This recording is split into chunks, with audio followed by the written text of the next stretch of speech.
Porque o lado esquerdo é muito forte. Né? No jogo de hoje, você tem a Arrascaeta, que puxa por ali, o Ayrton e o Cebolinha. Tanto que o pênalti sai numa jogada pelo lado esquerdo. Mas trabalhar esse conceito, essa ideia que ele tem de futebol e implantar no Flamengo, está muito difícil nesse momento.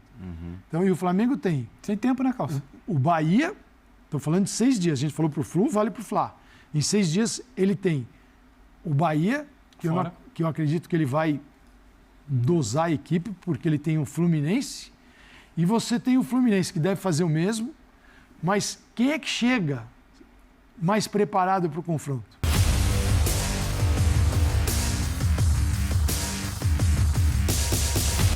Salve, salve nação! Saudações rubro-negras! Galera, separei para vocês o corte do programa Linha de Passe falando da vitória do Flamengo em cima do Goiás. Se você é novo aqui no nosso canal, se você torce para o Flamengo, quero te pedir carecidamente, cara, inscreva-se aqui no nosso canal e deixe aquele like para ajudar o nosso trabalho. E ative o sininho para não perder nada. As imagens de vídeo aqui são da ESPN Brasil, Grupo Disney, link aqui na descrição como créditos. Dito isso, vamos ver então o que os comentaristas do Mesa Redonda vão falar aí da vitória do Mengão e em seguida eu vou dar aqui também um pitaco com os meus pontos de vistas. Valeu, galera, tamo junto, vamos lá, simbora.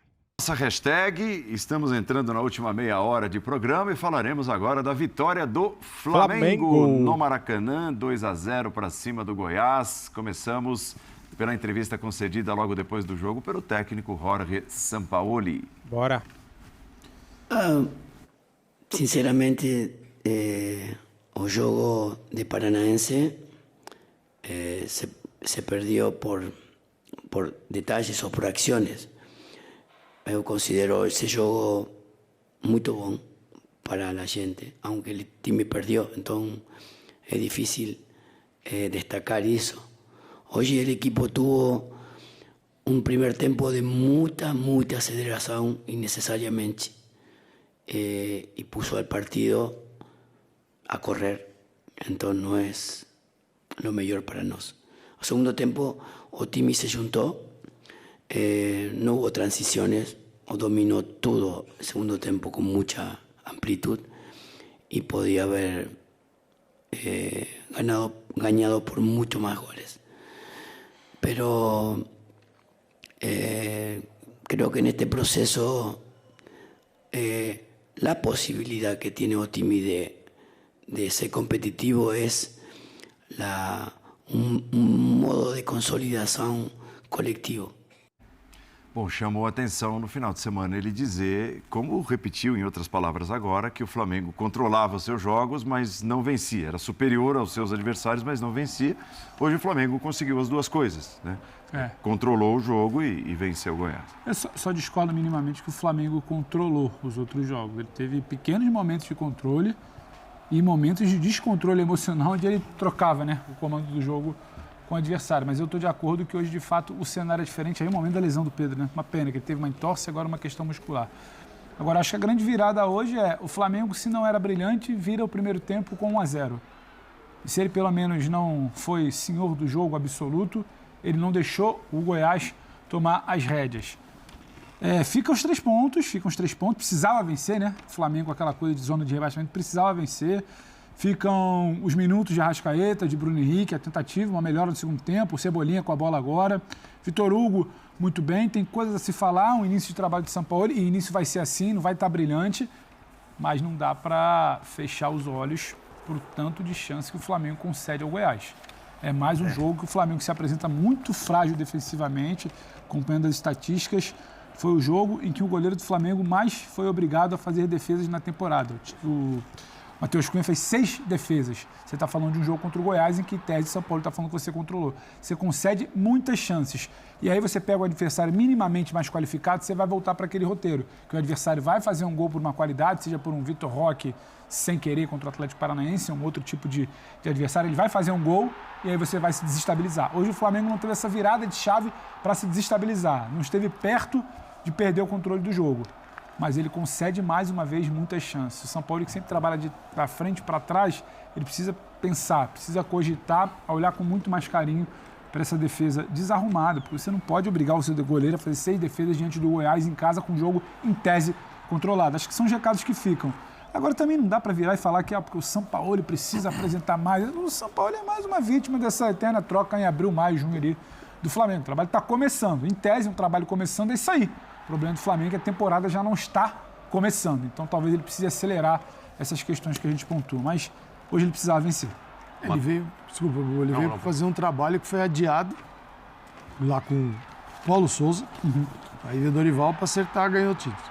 Aí veio o Vitor Pereira, porque eles identificaram que uma hora tinha que vir uma mudança, uma recuperação, renovação. Lá se foi Vitor Pereira. Bom, São Paulo está no mesmo estágio. Não é o estágio do Dorival de trazer todo mundo aqui que, né, a gente sabe aquela equipe, põe Gabigol, com Pedro, com todos eles e está tudo certo. Isso daí eu não acredito mais que funcione no Flamengo nesta etapa do trabalho. Então, ou se confia que vai dar certo, ou se vai voltar uma outra etapa que o Flamengo não gostaria e não deveria voltar. Agora, ele fala do segundo tempo de amplitude, né? Amplitude, que é o campo, aqueles jogadores ficam mais próximos da beirada, pode ser um cara bem aberto, um pouquinho para dentro, você tem maneiras de ver a amplitude, mas geralmente a gente fala muito do jogador que está bem aberto, né? Os times do Guardiola, quem assistiu Real Madrid e Manchester City viu bem isso, né, na terça-feira. E a amplitude. E isso ele tem dificuldade. Quem são os caras? É o Wesley pelo lado direito, do lado esquerdo vai ser o Cebolinha, vai ser o Ayrton, Lucas, porque o lado esquerdo é muito forte, né? No jogo de hoje, você tem a Arrascaeta, que puxa por ali, o Ayrton e o Cebolinha. Tanto que o pênalti sai numa jogada pelo lado esquerdo. Mas trabalhar esse conceito, essa ideia que ele tem de futebol e implantar no Flamengo, está muito difícil nesse momento. Então, e o Flamengo tem... Sem tempo, né, Calça? O Bahia, estou falando de 6 dias, a gente falou para o Flu, vale para o Fla. Em 6 dias, ele tem o Bahia, que eu acredito que ele vai dosar a equipe, porque ele tem o Fluminense, e você tem o Fluminense, que deve fazer o mesmo, mas quem é que chega mais preparado para o confronto? Hoje é o Flu. O São Paulo tem 6 dias para melhorar muito o rendimento da equipe, porque ele está descrevendo etapas de evolução que não chegam. Mais uma entrevista. Ele não está satisfeito. Ele estava falando do primeiro tempo de muita aceleração, do segundo da equipe com menos transições, mas é pouco tempo e tem um jogaço, né? Um grande clássico que Bubu, perigoso aí. E o Pedro preocupa, né? A proximidade desse clássico decisivo pela Copa do Brasil. Adutor, né? Ele já tinha uma lesão anterior, outra lesão no ele tem uma tornozelo. entorse, né? Fica fora. E agora uma lesão muscular. A gente fala muito da preparação física do Flamengo para esse ano, não foi a mais adequada, o planejamento feito, quase 2 meses de férias, um acúmulo de competições importantes no começo do ano, e o Flamengo vira e mexe, acaba sucumbindo no segundo tempo, né? Então, acho que essa é a maior preocupação agora. O Gabigol não jogou por suspensão, né? Sim. Volta no Brasileiro, só que acho que, né, para muito flamenguista, o foco está no Fla-Flu. Eu acho que 2 jogadores ganharam muitos pontos, né? O Matheus Cunha, né? Como o Pedro falou, o Flamengo foi muito, se não pressionado, exigido, mas teve muitas finalizações contra o seu gol. No momento em que o Santos é tão questionado, o Santos tem feito partidas ruins desde o começo do ano, né? Não está passando uma segurança para a defesa. Lembra, esse é apenas o 2º jogo com o Sampaoli que tem um clean sheet, que o Flamengo não sofre gol. Tinha sido contra o Nublense, né? O pior time ranqueado nessa Libertadores, e hoje contra o Goiás. E não é que a defesa estava ali uma maravilha, né? Só que o Matheus Cunha, enquanto o Rossi não chega, eu acho que ele pode ganhar mais oportunidades. Everton Ribeiro fez um gol um pouco parecido com o do Vitor Sá, né? Aquele gol de letra do Botafogo, mas é um gol de uma técnica muito elevada. Ele é um jogador raro para fazer esse tipo de jogada, né? Então, se no começo o São Paulo tinha um pouco de resistência, ele estava no banco e tal, eu acho que é um cara que vai ganhar mais minutos. O Vidal e o Davi Luiz são 2 jogadores que o São Paulo adora, gosta muito dos 2. Começaram no banco, entraram só no final, com o jogo já resolvido, né? Outra coisa. E um ponto negativo, quer dizer, a gente precisa de tempo e paciência. Mas o Bruno Henrique está muito longe de ser aquele Bruno Henrique. Hoje, com a lesão do Pedro, ele teve que jogar mais minutos, talvez, do que estava planejado. Puxando a referência, ele também até como centroavante. Outra função. Mas você vê aquele jogador descomunal que a gente viu, que desequilibrava com força, explosão, velocidade, ele ainda está longe de alcançar esse nível, né? Hoje ele foi meio que colocado muito mais minutos do que era previsto. E você percebe ele ainda um pouco sem ritmo, um pouco deslocado. Normal, né, cara? Vamos ver, quando voltar o Gabigol, tiver todo mundo nessa posição e ele tiver um pouco parar mais de 8 meses. ritmo, se ele consegue resgatar um pouco daquele brilho que ele tinha em 2019, sobretudo. A tendência é ele tentar esse trio de meias, digamos assim, trio de meias, vai. O Everton Cebolinha é muito mais um meia atacante, mas jogam os três atrás de um atacante, que é um ponto de referência.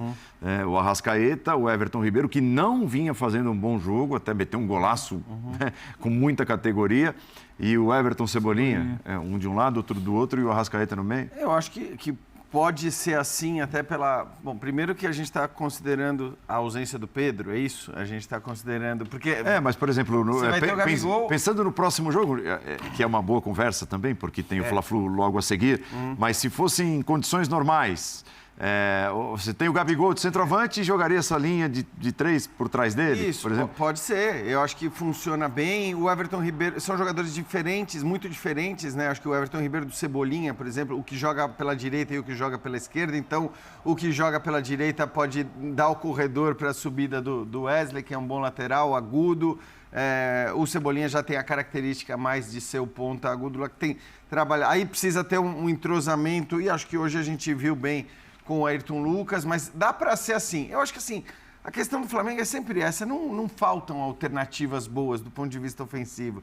A gente sempre vai conseguir fazer uma escalação, imaginar uma escalação interessante e escalações que vão produzir muito. Porque o São Paulo tem razão, eu acho, quando ele fala... Eu não sei nem se controle é a palavra, eu concordo muito com o que disse o Pedro. Se controle é a palavra. Agora, o Flamengo ele sempre produz muito. Independentemente da qualidade do técnico, independentemente do trabalho, o Flamengo tende a produzir muitas chances de gol a cada partida. E foi assim, acho que com o Botafogo produziu várias chances de gol, com o Atlético Paranaense produziu várias chances de gol. Então, eu acho que o problema era e continua sendo, pelo que a gente viu o jogo de hoje. Eu não acho que o jogo de hoje mude muita coisa daquilo que a gente vinha vendo do Flamengo. Porque é um time que concede demais. Sim. Que oferece muito ao adversário. O Goiás finalizou 14 vezes. O Goiás, se a gente considerar finalizações no alvo e fora do alvo, o Goiás finalizou mais do que o Atlético Paranaense finalizou contra o Flamengo, mais do que o Botafogo finalizou contra o Flamengo. E eu acho que não dá para ser assim. Então, essa é uma questão que o Flamengo vai precisar melhorar, vai precisar evoluir. É o Sampaoli. Porque aí você tem um adversário... Que não perdoa, né? Acho que é uma característica do time do Sampaoli, né? Ser um tanto quanto vulnerável. Mas pode até ser, Bubu, mas a questão vinha sendo com o Flamengo também com os seus outros treinadores. É um baita dilema. E aí acho que tem a ver com a característica dos jogadores de frente que você quer, né? Se você tende a querer colocá-los todos em campo para ter essa qualidade técnica, e aí eles não te oferecem... Então, aquilo que a gente estava elogiando no comecinho do programa, em relação ao Rony, ao Veiga, ao Arthur, talvez a gente não consiga fazer esses mesmos elogios aos caras bons do Flamengo ali na frente. E talvez por isso esse problema perdure, porque hoje, para mim, esse problema não desapareceu. Ele esteve ali, presente, praticamente o jogo todo. O Goiás, repito, finalizou 14 vezes no alvo. Agora, o Flamengo sempre vai criar muito e hoje, mais uma vez, criou muito. Poderia ter feito mais do que 2 gols. Se tem um problema ali na frente, é o problema, talvez, de não converter o que faz o número de oportunidades que você cria a cada jogo. Principalmente no segundo tempo, o Flamengo perdeu enormes oportunidades para fazer um placar ainda mais elástico. E aí vem a sequência. Tem o Bahia no final de semana e depois, logo na terça-feira, né? Sábado e terça, na terça-feira, esse Fla-Flu, que certamente representará muito para a sequência do trabalho do Sampaoli. E para mim, o Fla-Flu, o dilema do Sampaoli representa muito do que é o não planejamento do departamento de futebol. O que você faz? Você negocia com o jogo do Bahia, você tem uma situação delicada no Brasileiro e prepara o time para o Fluminense. Você prepara o time para aproveitar melhor as chances, porque elas vão ser não existia em menor quantidade contra o Fluminense, você ajusta a sua defesa, você consegue ajustar a sua defesa em 6 dias. Então, assim, o que o departamento de futebol tornou esse time refém é muito difícil. O que o São Paulo faz? Independentemente do que ele fizer, ele vai ser taxado errado em algum ponto. Quinta, sexta e um jogo. Sábado e domingo, outro jogo, na terça. Se ele mantiver a maioria desses que estão em campo aqui, ele vai repetir em 6 dias pela terceira vez, num mata-mata. Agora, precisa ver o que o Diniz vai fazer. Você não tem uma sessão de treinos que não seja véspera ou pós-jogo. Agora, a questão e você é obrigado a corrigir, porque se chega terça-feira e toma um banho, tá vendo? Foi para isso que Quinta é recuperação, sexta é um treinamento com a carga moderada, porque o jogo é sábado. E tem viagem. Então, gente, isso aí é na conversa. Né? Se ou consegue arrumar na conversa, conversando e escalando. Então ele é mais um escalador nesse momento do que um treinador, que a maioria, todo mundo está submetido a isso. Onde a gente encontra um time mesmo Fluminense que melhora, a gente já falou dele aqui no começo do programa. Fluminense tem o Cuiabá em casa. É muito mais administrador. Tende a poupar menos, né? Ou era assim, pelo menos na temporada passada, deve poupar mais. Lembrando, né? O André, que acho que ele falou que já está poupado. Fez uma bobagem, esse já vai ser poupado e é uma peça fundamental, né? Aí os números do São Paulo, em 7 jogos, 3-1-3, 47% de aproveitamento. E essa tentativa que ele está patrocinando, digamos assim, de evolução do trabalho e das ideias e das tendências, daquilo que considera o ideal para o time do Flamengo. Mas, evidentemente, olá, Jean, tem trabalho pela frente. Média de gols, elevada a média de gols, elevada a média de gols sofridos também. Exatamente. Quem contrata o São Paulo é isso. E para pegar um comparativo com o guru, com o sol, o Deus do Flamengo, que é o Jesus, o início não foi muito diferente disso. E tinha tempo para treinar, teve 3 semanas para treinar, recebeu reforço. O início é esse. O problema é você estar constantemente em início durante a temporada. Então, por que o time tal está voando? Quem está voando? Palmeiras, Fluminense. Qual é a semelhança entre eles? É o trabalho longo, é você bancar, é você apostar.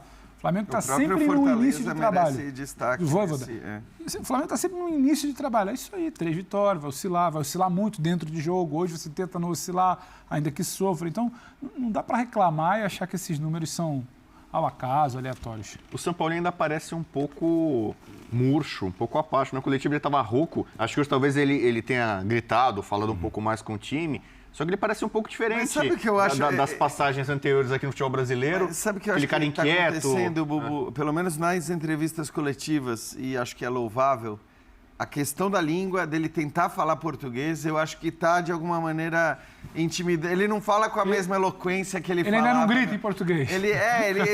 Você vê que ele fica pensando, que é diferente mesmo, né? Claro. Você fica pensando as palavras, às vezes não vem a melhor palavra. Então, é curioso, porque assim, muito se cobrou... a resposta. Deixa ele dominar. Você simplifica a resposta mesmo, né? E muito se cobrou, né, que ele falasse nas outras passagens por Atlético, por Santos, que ele pelo menos tentasse falar português, mas eu acho que de fato está tirando um pouco do teor das entrevistas dele. Mas mesmo na beirada do campo, né? Às vezes ele era suspenso, ficava em cima, né? Naquele aquário ali, num vidro ali e tal, batendo no vidro, chutando cadeira, né? Um cara visceral, sanguíneo. Esse Sampaoli, a gente está vendo o time dele com as características de Sampaoli. É um time que produz muito ofensivamente, que é vulnerável defensivamente. Mas a figura dele, que eu acho que tinha tudo para ter um casamento bacana com o do Flamengo, ainda pode ter, né? Pela forma dele de comandar, de meio que jogar junto ali. Isso eu não estou vendo ainda nele, não. Muito bem, tivemos... Na tela, números de Jorge Sampaoli no comando do Flamengo. 7 jogos, vitórias 3, empate 1 e derrotas 3. Aproveitamento de 47,6%. Gols marcados, 17, média 2,42 por jogo. Gols sofridos, 10, média 1,42%. Galera, os times de Sampaoli é isso aí. É 8 ou 80. Dificilmente você vai ver o time do Flamengo com Sampaoli empatando jogos. Esse que é o problema. Isso aí é perigoso, porque veja bem, em 7 jogos, 17 gols. É bastante gols, hein, galera? Só que a gente também sofre bastante gols. Olha lá, 10 gols sofridos em 7 jogos. Média de 1,42 por jogo. Isso daí é preocupante. Bem, a sequência do Flamengo é a seguinte. Dia 13/5, sabadão, o Flamengo enfrenta o Bahia, lá na Bahia pelo Campeonato Brasileiro. Dia 16/5, às 21 horas, galera, o Flamengo pega o Fluminense no jogo da Copa do Brasil, é a 8ª de final. Este jogo é com o mando do Fluminense, é o primeiro jogo aí das 8ª de final. O jogo começa às 21 horas. E o jogo de sábado, que eu esqueci de falar, começa às 16 horas lá na Bahia, tá bom? E daí, domingo que vem, no dia 21/5, o Flamengo recebe o Corinthians no Maracanã às 4 da tarde. É clássico. Que jogão, hein, galera? Só jogaço, hein?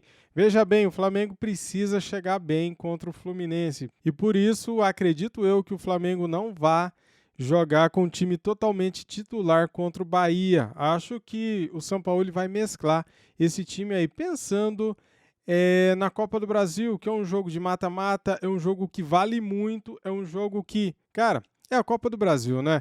Não preciso dizer mais nada. O Flamengo precisa demais de um bom resultado contra o Fluminense. E o Fluminense que tá jogando muita bola, que a gente sabe. E daí, no outro fim de semana, temos aí o confronto entre as duas maiores torcidas do Brasil, Flamengo e Corinthians. Cara, o jogo de hoje, eu gostei do jogo de hoje. Acho que o Flamengo perdeu muitas oportunidades de gols, né? Poderia ter feito 3, 4, 5, 6. Vocês viram a quantidade de bola que passou perto da trave? Com a Arrascaeta. A Arrascaeta perdeu um gol incrível. Ele puxa a bola debaixo da perna do jogador do Goiás, né? E ele finaliza, a bola passa rente à trave, cara. Bem dentro da pequena área, né? O Everton Ribeiro no primeiro tempo também perdeu um gol incrível. O Vidal, de cabeceio, né? Ele cabeceia a bola passa raspando também no travessão. O Cebolinha também teve oportunidades. Se a bola entrasse, cara, teria sido uma sacolada de gols. Mas a bola não entrou. Fazer o quê, né, galera? É isso, cara. O Sampaoli tem pouco tempo, né? É apenas o 7º jogo dele na condução do Flamengo. A gente mostrou aqui na tela, ele tem em 7 jogos 3 vitórias, 1 empate e 3 derrotas, né? E ele está tentando encontrar uma equipe ideal. E ele está tendo muitos desfalques também devido às lesões, né? Tomara que o Pedro se recupere antes desse jogo aí contra o Fluminense pela Copa do Brasil. Porque se o Pedro ficar fora, Deus o livre, vai fazer muita falta, né, cara? A gente precisa demais do Pedro aí. Hoje o Pedro é mais importante para o time do que o Gabigol, na função que ele faz, né? O Pedro vem numa melhor fase, vem fazendo mais gols que o Gabigol. O Gabigol, galera, fez um gol só, com bola rolando em 17 jogos. Ele fez mais 2, mas foram de pênaltis, né? Já o Pedro, em 23 jogos nessa temporada, ele tem 22 gols. Olha só a diferença, né? O Pedro tem sido decisivo e está sendo mais importante neste momento do que o Gabigol para este time do Flamengo. Beleza, galera? É isso. Este vídeo aqui ficou top. Merece aí o seu like, a sua inscrição aqui no nosso canal. E eu quero pedir, ative o sininho para não perder nada. Saudações rubro-negras. Fui!